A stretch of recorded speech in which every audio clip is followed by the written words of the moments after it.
Welcome to Indiquity. We publish videos that share information and knowledge to make the common Indian investor well-versed with the ways in which Indian equity markets are structured and function. We're starting an exciting video series that explains Indian industry structure, the way Indian companies are classified in different sectors, industries, and basic industries. The aim of this series is to understand this structure correctly so as to search and compare companies to be able to take informed investment decisions. Let's begin. Why classification matters in markets. Understanding how businesses are grouped and categorized is essential for any investor or market analyst because it allows us to move from isolated company stories to meaningful economic patterns. Without a clear classification framework, sector comparisons become inconsistent, long-term trends get distorted, and capital allocation decisions lose context. In India, multiple industry classification systems coexist because they serve fundamentally different objectives. The National Industrial Classification, or NIC, is issued by the Government of India and is primarily a statistical framework. It is used for estimating GDP, measuring employment, tracking industrial output, and designing public policy. NIC spans the entire economy, including unlisted enterprises, MSMEs, and informal activities. Its purpose is macroeconomic measurement, not market analysis. On the other hand, the NSE Industry Classification, maintained by NSE Indices Limited, is designed specifically for capital markets. It covers only listed companies and is used to construct indices, analyze sectoral performance, compare peers, and understand market cycles. When fund managers talk about sector rotation, or analysts compare earnings across sectors, this is the framework being used, not NIC. To provide this market-specific clarity, the NSE uses a structured four-level hierarchy. At the top sits the macroeconomic sector, offering the broadest economic grouping. Below that is the sector, followed by industry, and finally the basic industry, which captures the precise operational nature of a company's business. There are total 12 sectors defined by NSE, which are commodities, consumer discretionary, energy, FMCG, financial services, healthcare, industrials, IT, services, telecom, utilities, and diversified. With that foundation in place, let us now walk through each macro sector defined by the NSE and understand not just its structure, but also its economic weight and relevance within India. Let's begin with the first macro sector, commodities. The commodities macro sector represents the material foundation of the Indian economy. These industries supply the raw inputs required for infrastructure, manufacturing, energy, and agriculture.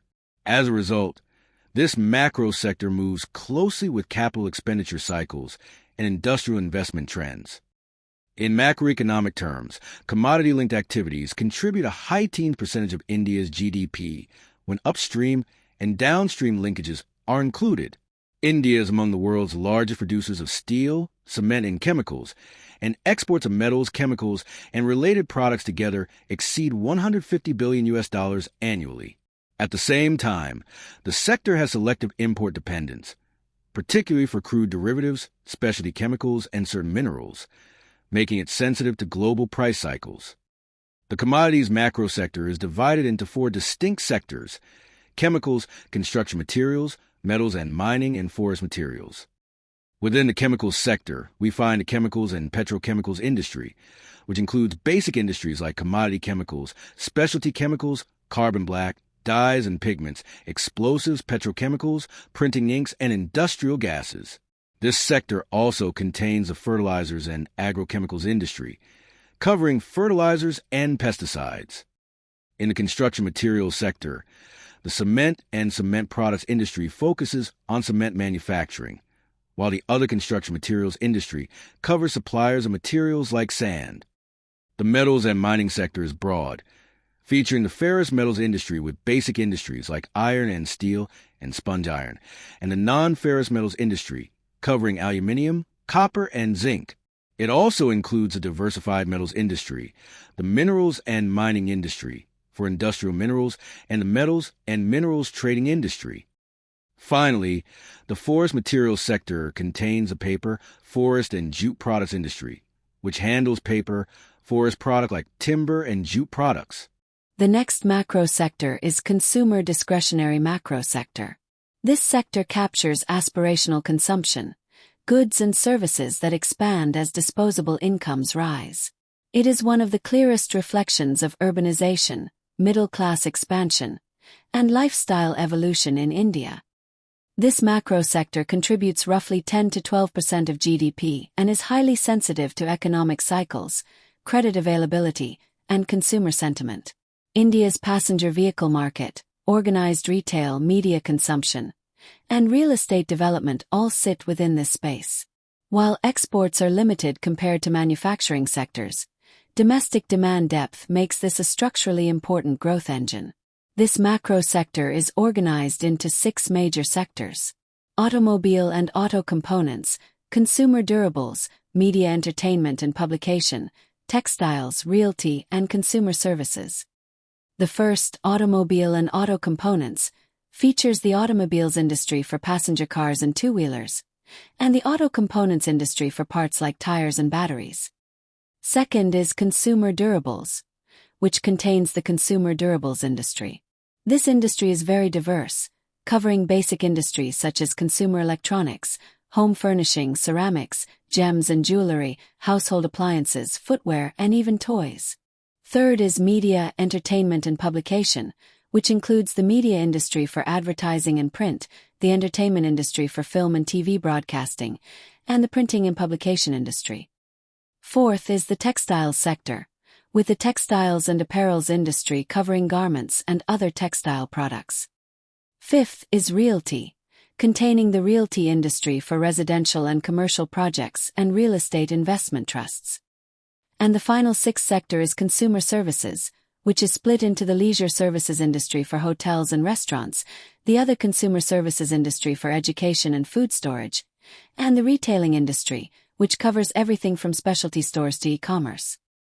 The next one is energy macro sector, which provides a fuel backbone of the economy, powering transport, manufacturing, electricity generation, and household consumption.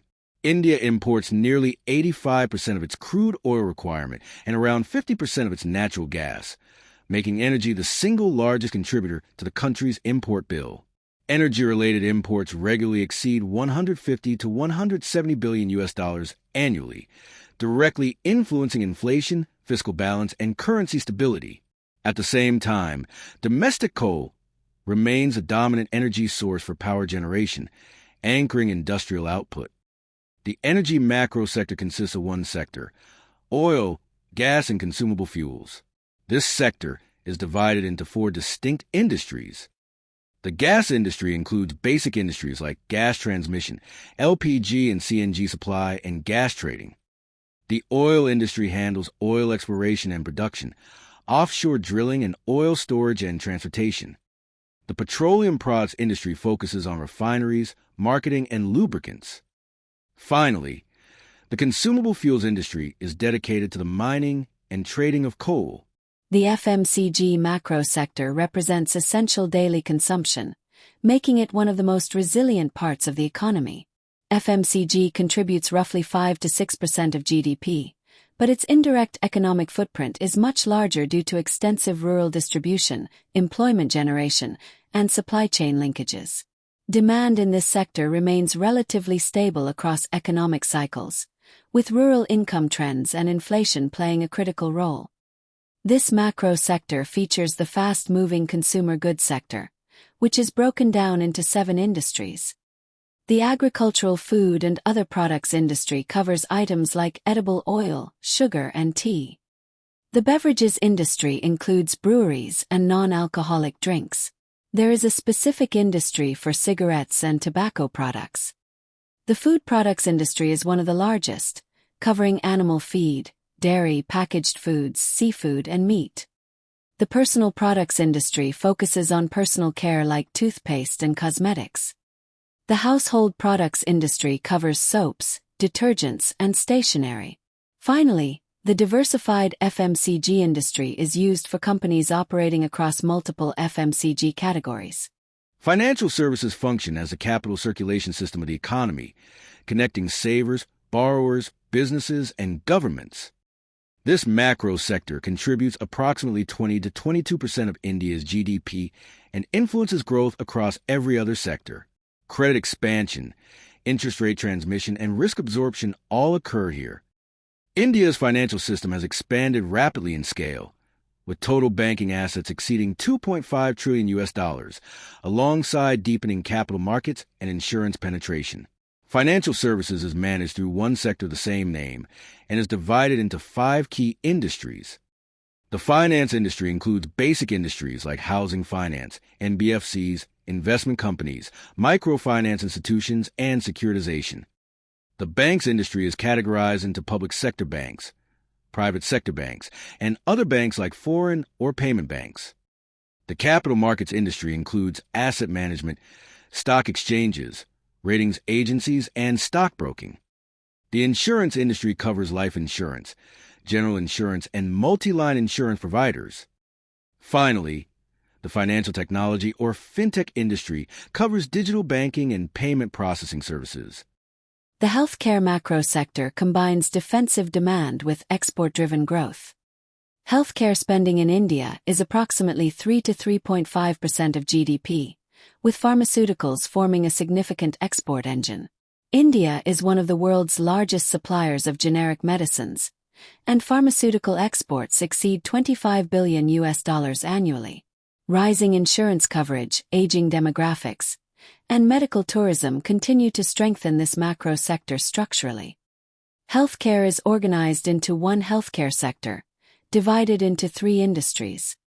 The pharmaceuticals and biotechnology industry includes the manufacturers of medicines and biotechnology products.